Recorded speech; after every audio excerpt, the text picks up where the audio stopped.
send me where he wanted me to go. And on my last business trip, which was to El Salvador, I remember praying, Lord, send me wherever you want to go, except the Philippines. Now, at the time, I didn't know anything about the Philippines. That's why I was negative about it. I didn't know about its people, its culture, or its food. And I didn't know the power of prayer. When you pray, you should pray the direction you want your life to go. Right? Yes. I'm glad that God didn't answer that prayer, because my life would be drastically different if he answered the prayer of not coming to the Philippines. And I've seen in Christina's life, just how she said, you have to be specific when you pray. Because prayer brings hope in your lives. And when you have hope, you can start to dream. You can dream about your future. And when you can dream about your future, you can create a vision for how you want your life to become. Having a vision is important in your life, because that gives you direction of where you want your life to go. So after praying, I'm glad God didn't answer that prayer. I got off my knees, and I saw that I had an internet message from MySpace. Do you remember MySpace? It was from the most beautiful woman I've ever seen in my life.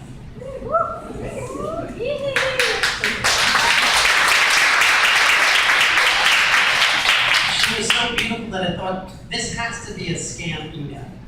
No one this beautiful wants to talk to me. But you know what? In my mind, I'm like, I'm going to flirt with her. That's going to be my goal. And after talking with her, she said, you can't talk to me unless you buy my live-in coffee. Because when I first met her, she was a silver executive. And she went on to say that her goal in life was to have an international market in global. And that was the first foreigner that she met. And she was determined to get me to join, because she had that vision for her future to have an international market. So of course I bought the live-in coffee so I could talk with her. So we went on to talk on MySpace, and then Facebook, and then Skype. And we'd Skype for 2 years, and 3 hours a day we'd Skype. So for 2 hours and 30 minutes, she would give me product demos, OPPs, because she was determined and focused to have an international market. When you have focus in your life, that's important, right? That determines your direction you have. When you have vision, that determines the direction that you have. So for those 2 hours and 30 minutes, I was forced to listen. And she gave me 30 minutes to talk to her.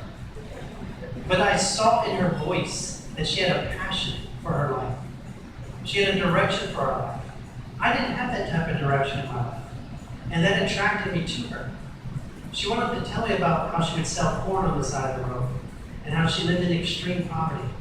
And that didn't scare me, that motivated me to know that she was working hard, not letting her present circumstance of being in poverty determine who she was. She had a vision, and that attracted me to her. So much so that I had to come to Manila to meet her for the first time. So I booked a trip to Manila to meet her for the first time, so I could meet her in person. Because someone online is different, right? It's an online relationship. I needed to meet her in person to make sure that this is the person that I met online. So she told me that when I could arrive in Manila, she's going to take me on a date, and she's going to pay. And so I was extremely excited, because this would be my first real date in a real relationship.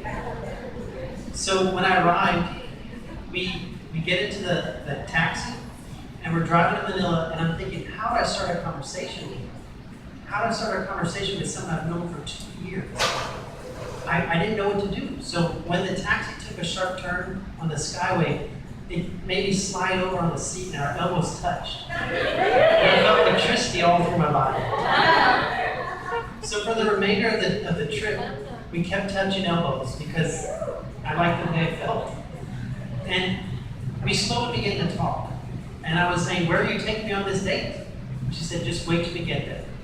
So when we got to the place where our date was going to happen, I found out that she kidnapped me, and I was at an OPP.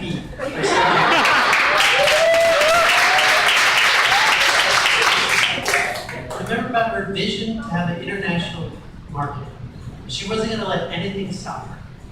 And so the first thing we did is not go on a date. She forced me to go to an OPP. After after that OPP by Sir John, one of the owners of this company, guess what? I was negative. I was negative about this business. So much so that I said, you know what? If we get married, I'm going to take you back to America and you're going to stop doing it anymore. Out loud, she said, okay. But I know her, in her mind, she said, no. So after that, I had to go back to the US, and we talked for 1 year again online.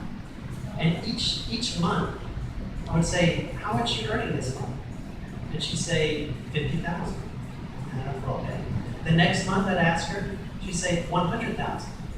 Each month it'd go up and up until one day I said, how much are you earning? She said, 300,000. And that's when I knew I wanted her as my upline, because I could see that you can earn in this business. But in my mind, in my heart, I could see that you can earn, but I was still negative about the business. Because as Americans, all we know is employment. I went to college, got a degree. My parents said, you do that and you'll get a job. If you need more money, you ask the boss for more hours. If you need more money, you ask to work the weekends, ask to work overtime.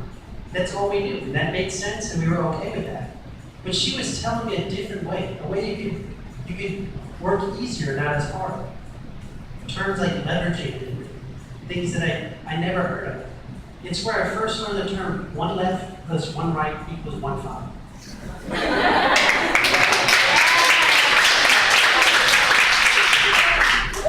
So through talking that over that year, I fell extremely in love with her, and I knew I had to marry her. So I booked another trip to Manila to ask her to marry me. I had the ring in my pocket. We went back to our hometown in Guilbeau. And when the time was right, I took the ring out and I looked into her eyes and I said, baby, will you marry me? And she looked right back at me and said, baby, will you buy a global package?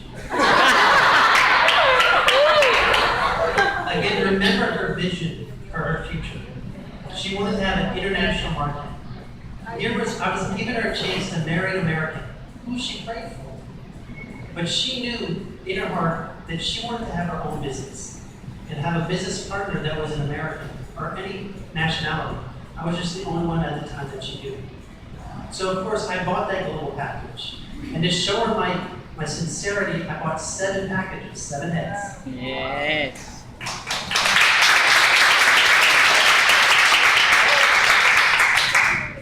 And then after we went on our honeymoon, we went to Hong Kong. She wanted to show me where she used to work. And I got to see all the hardworking DHs and OFWs that are working for their family, that are sacrificing their lives to help their families live. But we've been back at least 5 times. And the DHs admit that they're just surviving so that their family can survive. But I've learned surviving is not what God wants in our lives. He doesn't want to just survive. He wants us to live prosperously. And we can do that, right? Yes. So I've learned you have to be specific when you pray. You have not because you ask him. As soon as you pray, your prayer is answered. It could be yes, no, or right, not right now. So I've learned that there are negative people in this world. You agree with that? Negative people? Yes. There's even an enemy called the devil. He's not trying to stop you from who you are right now, because that would be too easy. He's trying to stop you who you'll become in 5 years, 10 years. Because what if he stops Cristina when she was just a civil executive? She would have stopped a leader. She would have stopped my future wife. She would have stopped. He can stop so much when he stops you at the very beginning. In life, there's a beginning. Just like a book, it starts with page 1. We can't stop at page 1. In any journey, there's a step you have to take. Make that step in the direction you want your life to become. So when you pray, be specific. Pray with the focus of where you want your life to turn out. Everyone here wants something different in their lives, or we wouldn't be here. We want something to change. That's why we have to think, what do we want to change in our lives, and what can we do today, right now, that can change our lives? Because no one has more power in the direction your life is going to go than you, right? No one has more power than you. So that's control. Don't let anyone take that away. Sometimes there's negative friends that are holding you back. even negative coworkers or family members. I remember Cristina had an aunt who said, Cristina, you are a failure. And that hurt her. That shows that words have power, right? Deba? Words have extreme power. Just if I said, Cristina, I love you, that has an effect on our heart. Or if I say, I hate you, that has a very bad effect on our heart. So with the words that you speak, make sure they're in the direction your life is going to go. Make sure you pray with the focus in the direction you want your life to go.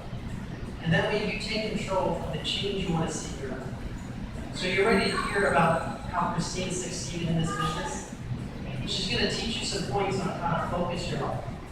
This is how she became a success, without the help of America. She did this by herself, and now we work together on this business. So I'd like to again introduce my beautiful wife, Cristina.